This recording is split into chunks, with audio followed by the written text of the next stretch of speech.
नमस्कार दोस्तों, स्वागत है आपका एक बार फिर आज के वीडियो में। देखो दोस्तों, आज का वीडियो है जो पहला तो वही होगा, वही मतलब जो हमने कल की तरह वीडियो होगा जो हमने कल बनाया था जैसा वीडियो, यानी कि जो रोज वीडियो आ रहे हैं उसी के पर आधारित होगा ये वीडियो। पहले आपके कमेंट्स होंगे, फिर दूसरे पार्ट में मार्केट्स के बारे में करेंगे बात। तो चलिए दोस्तों, उठाते हैं आज का सवाल, यानी कि आपने क्या पूछा। आपने कल मुझसे पूछा था दोस्तों, जब कल मेरे ख्याल से प्रेस कॉन्फ्रेंस चल रही थी माननीय हमारी honourable finance minister Nirmala Sitharaman ji की, तो उनसे एक सवाल पूछा गया था। उसी सवाल पे काफी सारे कमेंट्स मेरे पास आए थे। तो उन्होंने कहा था कि सर ये बात तो क्लियर हो गई है कि बैंकों की जो बैंक कर्मचारी हैं उनकी नौकरी पे किसी प्रकार का कोई खतरा नहीं है। देखो, मैं रोज चिल्ला के डेली चिल्ला के यही कह रहा था कि किसी भी बैंक कर्मचारी को घबराने की जरूरत नहीं है। फाइनली आज फाइनेंस मिनिस्टर ने भी कह दिया। मेरी पिछली वीडियो सारी देख लीजिएगा, आपको हर वीडियो में यही कहता हुआ नजर आऊंगा कि साहब किसी भी बैंक कर्मचारियों को घबराने की जरूरत नहीं है। क्या होगा, मान लिया अगर प्राइवेट होता भी है कोई बैंक, तो साहब जैसा बैंक चल रहा है वैसे ही चलता रहेगा। उसमें जो कर्मचारी हैं उनकी जो पेंशन है, उनका जो स्केल है, जो मतलब स्केल होता है ना महंगाई भत्ता वगैरह, उनका जो स्केल है, जो पेंशन है, जो भी मतलब सरकारी जो सुविधाएं उनको मिल रही हैं वो यथावत वैसे ही चलती रहेंगी। इसमें देखो हिस्सेदारी ट्रांसफर हो रही है, ठीक है। हिस्सेदारी मतलब सरकार से कोई और आ जाएगा, बस इतना फर्क है कि अब सरकार नहीं रहेगी, कोई दूसरा आ जाएगा। उनका ये कहना है कि फिलहाल के दौर में कुछ बैंक अच्छा परफॉर्म कर रहे हैं, कुछ बैंक ठीक ठाक परफॉर्म कर रहे हैं और कुछ बैंक साहब संकटग्रस्त है। वो ऐसी स्थिति में है कि वो पूंजी भी नहीं जुटा पा रहे अपनी। तो सिर्फ ध्यान उन्हीं बैंकों पर केंद्रित है कि जो ऐसे बैंक को खोजा जाए जो बैंक बिल्कुल संकटग्रस्त हैं। और संकटग्रस्त होने से पहले मेरे ख्याल से दोस्तों, प्राइवेटाइजेशन करने से पहले इन बैंकों को शायद एक मौका और सरकार दे। एक मौका दे भी सकती है, इतनी जल्दी नहीं है कि प्राइवेटाइजेशन की प्रक्रिया बहुत आसानी हो या एकदम कोई खरीदार मिल जाए। तो थोड़ा समय भी लग सकता है, थोड़ा समय भी मेरे ख्याल से इन्हें मिल सकता है बैंकों को कि भाई आप अपनी आर्थिक स्थिति को सुधारिए, अपने बैंक को ऊपर लेके जाइए, यानी कि कार्य क्षमता को सुधारिए। बहुत सारी चीजें हो सकती हैं। फाइनली जो कुल मिला के जो कल की समरी है, जो निर्मला सीतारमण जी का बयान है, वो यही दर्शाता है कि भाई किसी भी कर्मचारियों को किसी भी प्रकार की दिक्कत नहीं होगी, बैंक यथावत वैसे ही काम करता रहेगा जैसे वो करता आ रहा है। तो ये बात तो क्लियर हो गई। काफी सारे पॉइंट्स दोस्तों उन्होंने निर्मला सीतारमण जी ने कहे कि भाई हम एक पॉलिसी बना रहे हैं। देखिए कौन सी पॉलिसी, पब्लिक इंटरप्राइज पॉलिसी है। इसमें क्या होगा, इसमें इन्होंने 4 सेक्टर आइडेंटिफाई करे हैं, उसमें फाइनेंस और इंश्योरेंस भी है, ठीक है। फाइनेंस और इंश्योरेंस भी है सब, जिसमें प्राइवेटाइजेशन की जरूरत है। एक पब्लिक इंटरप्राइज पॉलिसी बना रहे हैं। बाकी सारी चीज क्या है विस्तृत विवरण में कल आपको बताऊंगा। साहब दूसरी बात उन्होंने कही है कि एक डीएफआई की यानी कि डेवलपमेंट फाइनेंस इंस्टीट्यूट भी कोई बना रहे हैं, वो गठित कर रहे हैं। इसका मकसद होगा फंड जुटाना। कहां से फंड जुटा सकता है ये सरकार के लिए डीएफआई। और साहब मेरे ख्याल से ऐसा भी बयान आया था कल, उन्होंने मेरे ख्याल से जो पॉइंट कहा था, उन्होंने कहा था कि मेरे ख्याल से सभी बैंकों का निजीकरण नहीं हो रहा है, सिर्फ उन्हीं बैंकों का निजीकरण हो रहा है जो 2 संकटग्रस्त बैंक है। 2 संकटग्रस्त बैंक। अब ये देखने वाली बात होगी कि संकटग्रस्त बैंक, देखो नीति आयोग ने पहले जो है 6 बैंकों को बाहर कर दिया, ठीक है। 6 बैंकों पे जो प्राइवेटाइजेशन की तलवार लटक रही थी साहब, वो बाहर हो गई, यानी कि हट गई उनसे तलवार। पीएनबी वगैरह, एसबीआई, जो मैंने कल वीडियो बनाया था उसमें मैंने बात कही। अब बात मुद्दा आता है 6 बैंकों पे अभी भी प्राइवेटाइजेशन की तलवार लटकी हुई है। इसमें से ही 2 बैंक वो होंगे जो संकटग्रस्त हैं। अब उन संकटग्रस्त बैंकों की ही पहचान करनी पड़ेगी। यानी कि मैं एक प्रिपरेशन कर रहा हूं दोस्तों, काफी सारी चीजें मैंने तैयार कर ली है एनपीए वगैरह के आधार पर, बैलेंस शीट वगैरह के आधार पर मैं बहुत सारी चीजें पढ़ रहा हूं। फिर एक वीडियो बनाऊंगा आपके लिए उन 6 बैंकों की, उसमें देखूंगा मैं कि कौन सा वो बैंक है जो वाकई में संकटग्रस्त है। लेकिन मेरे हिसाब से दोस्तों बिना मर्ज के उसकी भी हालत ऐसा नहीं है कि कोई एकदम प्राइवेट कर दे। सबसे पहले इनका मर्ज होना बहुत जरूरी है। मर्ज के बाद प्राइवेट हो तो वो एक अच्छा चीज लगती है, क्योंकि इससे कैपिटल भी काफी ज्यादा दिखेगी। लेकिन अब चलिए, सरकार है, सरकार कुछ भी कर सकती है भाई। वो प्राइवेटाइजेशन और मर्ज की प्रक्रिया साथ साथ भी कर सकती है। अब देखते हैं सरकार के पास क्या तक कोई खरीदार हो अच्छे, मेरे ख्याल से जो इन बुरे बैंकों में संकट के समय ऐसा पैसा डाल दे। और सरकार का वैसे भी कहना है कि जो भी बैंक हम लोग प्राइवेट करेंगे उनकी बैलेंस शीट को बिल्कुल क्लीन चिट करके दिया जाएगा। तो काफी सारी चीजें हैं, काफी सारी प्रक्रिया है।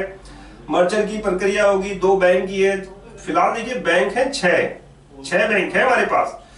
6 बैंक ऐसे हैं जिनका मर्ज नहीं हुआ। नीति आयोग का बिल्कुल साफ कहना है कि जो बैंक मर्ज हो चुके हैं उनका प्राइवेट नहीं होगा, प्राइवेटाइजेशन नहीं होगा। जो मर्ज नहीं होंगे सिर्फ साफ उनको ही प्राइवेट करने की मेरे ख्याल से जरूरत है, और उसमें से भी 2। अब जो कल का बयान आया निर्मला सीतारमण जी का, उन्होंने कहा कि वो 2 बैंक को चयन करा जाएगा जो संकटग्रस्त है। कुछ अच्छे हैं, कुछ ठीक ठाक हैं, कुछ संकटग्रस्त है। अब इन 6 बैंकों में संकटग्रस्त सबसे ज्यादा कौन है? भाई किसी का एनपीए बढ़ गया, मान लिया सपोज करो, मैंने आज थोड़ा सा देखा था तो किसी के एनपीए बढ़े हुए हैं साहब, लेकिन वो जिन्होंने पिछले साल 2019 से और 2020 की मैंने तुलना करी थी, उनके फाइनेंशियल बैलेंस शीट देखी थी, तो उसमें मैंने देखा था कि उनकी जो पहले जो उन्होंने ज्यादा लॉस करा था, इस बार उन्होंने कुछ कम लॉस करा है। कुछ बैंक लॉस से प्रॉफिट में आए, लेकिन उनके एनपीए बढ़ गए। किसी का एनपीए बढ़ गया, किसी का सब नेट प्रॉफिट में दिक्कत है, नेट प्रॉफिट कम हो गया या नेट प्रॉफिट बढ़ गया तो एनपीए कम हो गए। यानी कि कुल मिला के काफी कुछ समझना पड़ेगा, काफी कुछ जानना पड़ेगा, तब जाके उन 2 संकटग्रस्त बैंकों की पहचान करके फिर एक वीडियो आपके लिए बनाया जाएगा। क्योंकि कमेंट्स बहुत आ जाते हैं। देखो मैं ये चाहता हूं नहीं हूं कि आप सोचोगे कि मैं अपनी पब्लिसिटी कर रहा हूँ, वीडियो बना रहा हूँ, वीडियो बैंक प्राइवेटाइजेशन पे बैंक। देखो जब तक ये आपके कमेंट्स आते रहेंगे मैं वीडियो बनाता रहूंगा, ये बात पक्की है। आप कहते हो कि सर वीडियो बनाइए, आप जो मैसेज लिखते हो, जो मैसेज करते हो, उससे हमें कुछ समझ में नहीं आता। वीडियो में हम ठीक ठाक सा समझ जाते हैं, क्योंकि मैं इतनी आसान शब्दों में आपको बताता हूँ कि बिल्कुल आप हर चीज बिल्कुल बारीक से समझ जाओ। मैं ये नहीं बताता कि इस बैंक की ऐसी बैलेंस शीट है, ऐसी इस प्रकार से देखनी चाहिए। वैसे देखनी भी चाहिए दोस्तों। जो कल का वीडियो होगा उसमें मैं एक बैलेंस शीट भी आपको लिए लेके आऊंगा। जो अदर इनकम का फैक्टर है वो भी मैं आपको दिखाऊंगा कि बैंक ने कितना कमाया और अदर इनकम का उसमें क्या रोल रहा। तो वो देखिएगा, वीडियो बहुत इंटरेस्टिंग वीडियो होने वाली है। कुछ आज का जो यही कमेंट्स क्वेश्चन था कि सर जो ये बैंक नौकरी का तो चलो प्रॉब्लम सॉल्व आउट हो गया है, लेकिन अब एक ऐसा कमेंट भी आता है दोस्तों कि वो कहते हैं कि सर बिल पास हो गया तो सब कुछ हो जाएगा, बिल पास हो गया तो एसबीआई भी प्राइवेट हो जाएगा। भैया देखो ऐसा है, कुछ भी निकालते रहो फिर तो निगेटिविटी इतनी ज्यादा है कि हर पॉजिटिव न्यूज में आप निगेटिव निकालना शुरू कर दोगे। कोई कह रहा है रूल डिवाइड एंड रूल का मेरे ख्याल से सरकार सिद्धांत अपना रही है। अरे ऐसा नहीं है यार, डिवाइड एंड रूल्स कहाँ, डिवाइड एंड रूल्स सबके अपने अपने विचार है, सबके अपने अपने मेरे ख्याल से सोचने का तरीका है। कोई कुछ सोचेगा, कोई इस समय कुछ सोचेगा। तो देखते हैं फाइनली क्या होता है दोस्तों। फिलहाल सरकार ने ये कह दिया है, और मैं तो हमेशा चिल्ला के कह रहा हूं, हर वीडियो में कह रहा हूं। फिलहाल सरकार ने ये भी कह दिया है कि साहब सभी कर्मचारियों के जो भी हैं उनके हितों का पूरा ध्यान रखा जाएगा, उन्हें किसी प्रकार की दिक्कत नहीं होगी। यही मैं कहता आ रहा था, अब यही साहब फाइनेंस मिनिस्टर ने आके अपने बयान के द्वारा कह दिया। अब इसमें से भी आप निगेटिविटी निकालो तो भाई ये आपकी सोच है। तो कुल मिलाकर दोस्तों आज के कमेंट्स का आंसर मिल गया होगा। नेक्स्ट कमेंट है वो 2 संकटग्रस्त बैंक कौन से हो सकते हैं, उन पे करेंगे कल बात, जानने की कोशिश करेंगे वो 6 बैंकों में से 2 संकटग्रस्त बैंक कौन से हो सकते हैं जिसको सरकार प्राइवेट कर सकती है। बहुत सारी चीजें उसमें देखने की होती हैं। चाहता तो मैं अभी आपके लिए काफी कुछ बता देता, ग्रॉस एनपीए, नेट एनपीए वगैरह, मैंने बहुत सारी चीजें नोट करी हुई है, लेकिन फिर भी वो फाइनलाइज नहीं हुई हैं। बहुत बारीक है, बहुत चीजें अध्ययन करनी पड़ती है, अदर इनकम देखनी पड़ती है बैंकों की कि रिवेन्यू कितना जनरेट किया, इस क्वार्टर में कितना करा, पिछले साल 2019 में कितना करा, ये जो 2020 आया उसमें साहब कोरोना काल की वजह से बैंक को कितना नुकसान हुआ क्योंकि इसमें एनपीए शो नहीं हुए। तो काफी चीजें दोस्तों देखनी पड़ती है। तो एक वीडियो सेपरेटली वो वीडियो बना के आप लोगों के लिए ज्यादा ठीक ठाक रहेगा। तो मेरे ख्याल से आज का कमेंट्स मिल गया होगा। खुशी मनाइए यार, कम से कम इतना तो खुश होइए कि कम से कम साहब पहले नीति आयोग ने 6 बैंकों को अलग करा, 6 बैंक के कर्मचारी खुश हुए। फिर साहब आप फाइनली आप निर्मला सीतारमण जी जो फाइनेंस मिनिस्टर के द्वारा अगर ये बयान आता है तो फिर आपको कोई घबराने की जरूरत नहीं है। बेचिंत होकर नौकरी करिए यार, बेचिंत होकर। ये मैं कह रहा हूं, किसी को भी कुछ नहीं होगा। आईडीबीआई एग्जाम्पल है आपके पास, आईडीबीआई बैंक का एग्जाम्पल है। बैंक हो भी गया प्राइवेट, एलआईसी की हिस्सेदारी हो भी गई, सब कुछ हो गया, काम उसी तरह चल रहा है और सेम प्राइस अप हो गया, पैसा भी आ गया बैंक के पास। LIC की किसकी थी, मैंने कल बताया था सब आपको, गवर्नमेंट की यार। एक कार्ड इधर से पकड़ लो उधर से पकड़ लो, चलाया गवर्नमेंट नहीं है, अब LIC चला रही है, पहले गवर्नमेंट चला रही थी। तो चलिए मेरे ख्याल से आज का कमेंट्स का आंसर आपको मिल गया होगा, कल का वीडियो भी इंटरेस्टिंग होगा। थोड़ी सी बात कर लेते हैं मार्केट की, क्या कहने साहब, सेकंड पार्ट जो है मार्केट का क्या कहने।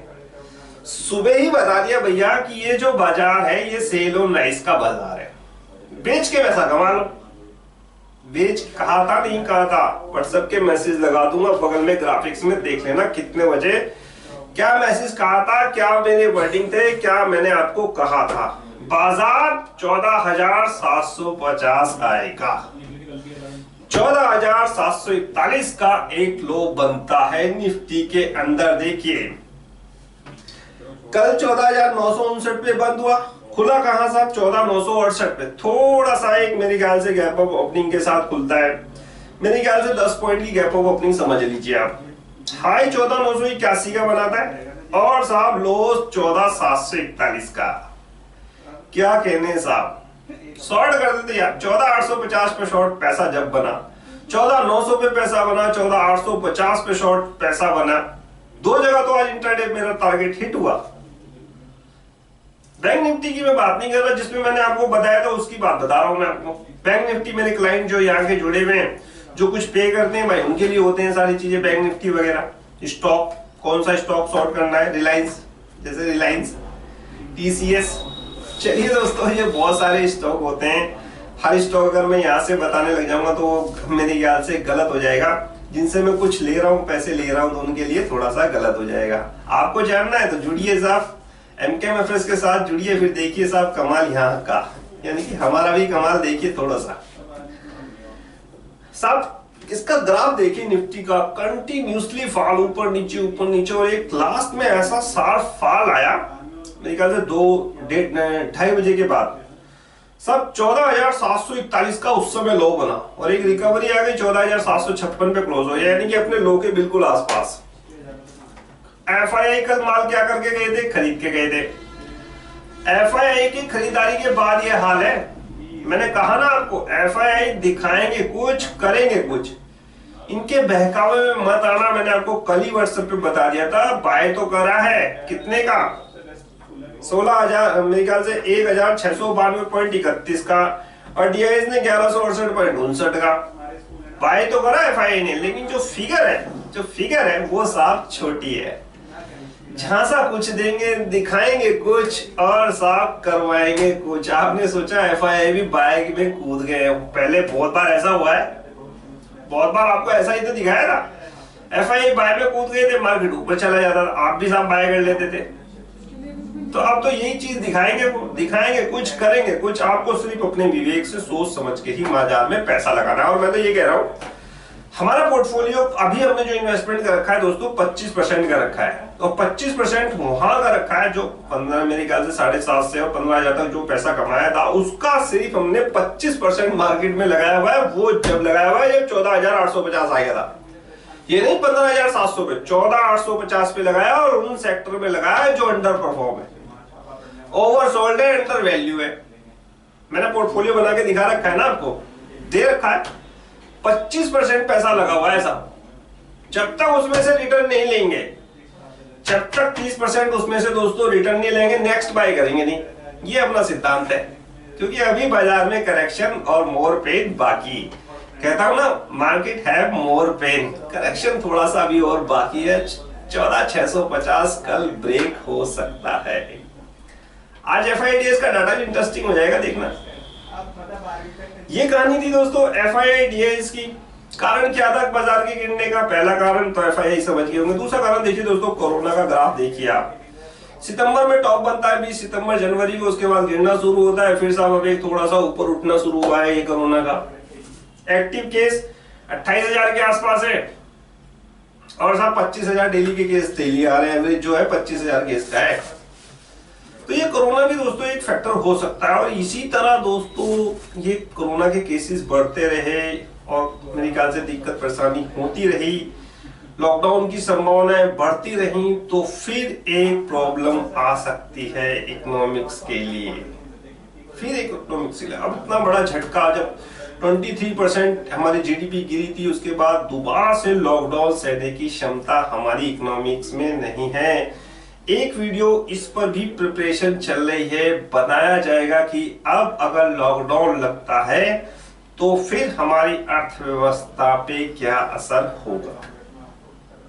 तो कुछ कारण कोरोना के थे, कुछ एफआई थे, बहुत से कारण थे आज के बाजार में गिरने के। स्टॉक मजगूरन डॉक मैंने आपको बता रखा था 210 का एक टारगेट आएगा तो उसको बाय करनी है। उसके बाद मेरा मूड चेंज हो गया, मैंने सोचा कल देखेंगे 14,650 के आसपास कुछ थोड़ा बहुत माल खरीदेंगे। मजगूरन डॉक एक मुझे अच्छा लग रहा है तो मुझे उसमें थोड़े से शेयर बाय करने हैं। मान लिया आपको 100 करने हैं तो 25, मेरे ख्याल से 25 भी सफिशिएंट है, 25 से भी कम कर लो यार, 10-15। इस समय तो जितना कम बाय करोगे ना उतना फायदे में रहोगे, बाय करो मत तो सबसे ज्यादा फायदे में रहोगे। इस समय अगर आपने अपना पैसा बचा लिया तो साहब क्या कहते हैं, पैसा बचाना भी एक तरीके का प्रॉफिट होता है।